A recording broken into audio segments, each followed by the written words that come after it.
Church planters are notoriously discouraged about the work of church planting.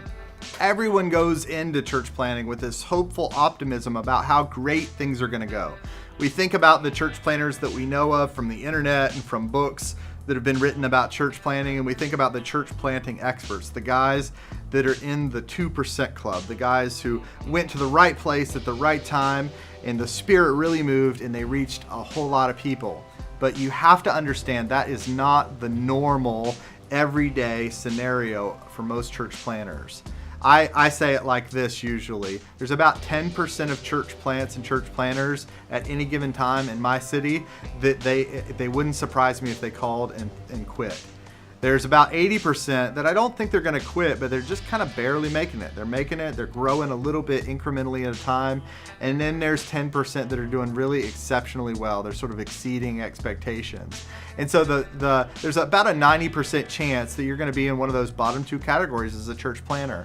And if you go in with expectations thinking you're going to be the next big thing in church planting, or that the church you plant is going to grow a whole lot, you're going to be disappointed. And so one of the things that I found to be really helpful when sending out a church planter is to discuss expectations with them beforehand, so that we can identify ones that are really crazy expectations and just say, hey, you need to blow that expectation up because it's not going to happen like that. And the experience that I have, having seen lots of church planters go in, go out, tells me that thing almost never happens. You may not know that as an onboarding church planter, but I can say that to you and hopefully save you from that expectation so that you don't feel discouraged down the road. So I want to do a little exercise with you just for a minute, right there where you're sitting. No preparation, don't think about it. Just answer the questions that I have for you. So answer these questions right in your mind, just based on what you think is going to happen in this new church that you're going to plant. Okay, first question. Of the people that join your church in the first year, what percentage of those people will you or your church lead to faith in Christ? How many baptisms will your new church have in the first year of ministry? How many people will be present at your first worship service? How's the band going to sound that day? What's the stage going to look like? You see, each of those questions and a whole lot more that you'll find in the expectations worksheet in the back of your thresholds book will help you to uncover those hidden expectations that you have. You see, every church planter has those sort of expectations about their new church. Everyone has lodged back there somewhere in their psyche an idea about how all those things are going to play out. And here's the thing you have to know about it.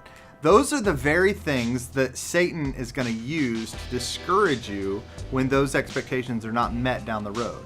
So what I think is so healthy for a new church planter or an aspiring church planter to do is to identify those expectations, and sometimes to do it in a group setting where you can say, hey, this is the expectation I have or the goals I have for the new church, and let other people on your team express those expectations too.